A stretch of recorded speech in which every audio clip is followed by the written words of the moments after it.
A continuación, nos adentraremos en la problemática del por qué los gobiernos piensan que los inmigrantes, además de ser los sobrantes humanos de la globalización, también son los causantes de la inseguridad en los países, y por esta razón deciden cerrarles las puertas.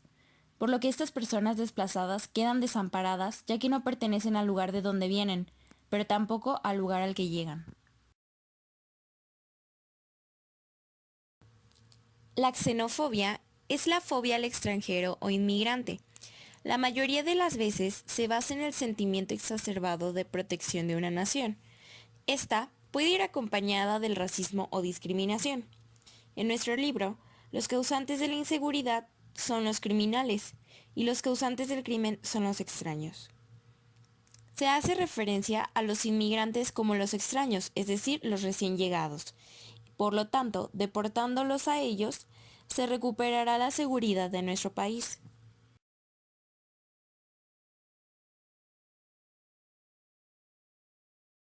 Culpar a los inmigrantes, los extranjeros, los recién llegados, pero en especial a los extranjeros del malestar social en todos sus aspectos, se va transformando poco a poco en un hábito global.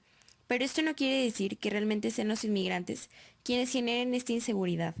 Se les etiqueta así porque cuando llegan normalmente encuentran asilo en comunidades pobres donde hay delincuencia.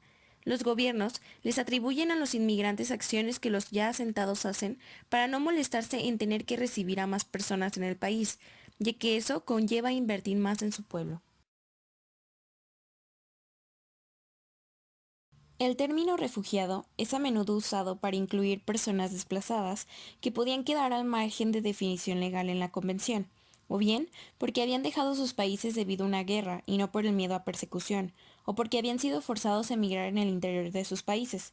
Los refugiados son expulsados por la fuerza para que huyan de su país de origen, pero se les niega la entrada a cualquier otro país.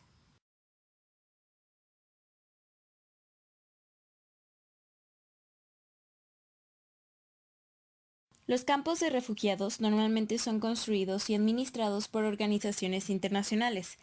Estos son generalmente establecidos de forma improvisada y diseñados para satisfacer las necesidades humanas básicas por solo un corto periodo de tiempo, aunque algunos campamentos de refugiados se han convertido en asentamientos permanentes.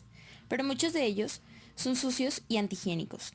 Los refugiados no pueden volver al lugar del que vinieron, pero tampoco pueden seguir adelante ya que ningún gobierno quiere darles la bienvenida, y es por esto que los campos de refugiados han tenido importantes implicaciones para los derechos humanos.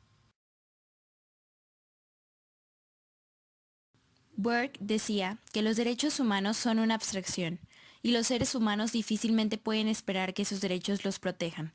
Los derechos humanos son derechos inherentes a todos los seres humanos, sin distinción alguna de nacionalidad, lugar de residencia, sexo, origen nacional o étnico, color, religión, lengua o cualquier otra condición.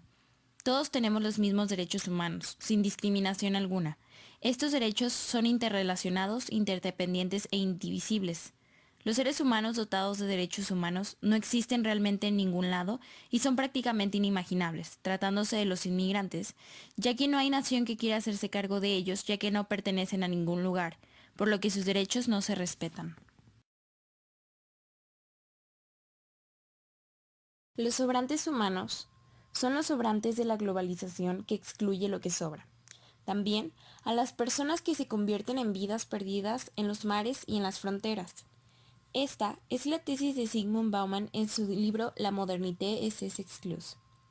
La inmigración es el derecho humano de la globalización, una indecencia de la nueva cultura que convierte en más ricos a los que ya lo son y en más pobres a los miserables.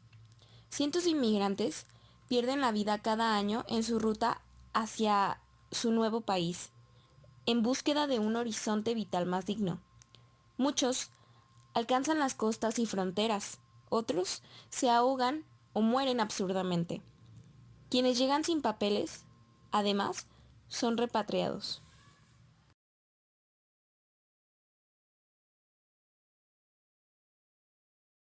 Se le llama extraterritorialidad a la ficción jurídica admitida en derecho internacional. En nuestro libro se nos presenta que durante los 200 años de la historia moderna se aceptó como algo natural que las personas que no lograban convertirse en ciudadanos eran asunto del país anfitrión y fueran estos los que se ocuparan. Así, Los extranjeros, como los ya sentados, se encontraban bajo la exclusiva y excluyente jurisdicción del país anfitrión.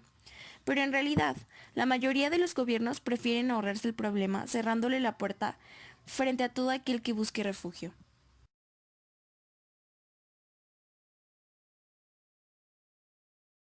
Este capítulo nos muestra reflexiones sobre la tendencia de las sociedades a ignorar o eliminar aquellos grupos que no logran integrarse a la dinámica globalizadora.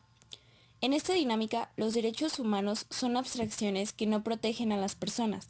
La institucionalización y práctica efectiva de los derechos pasa por la protección de estos por parte de los estados.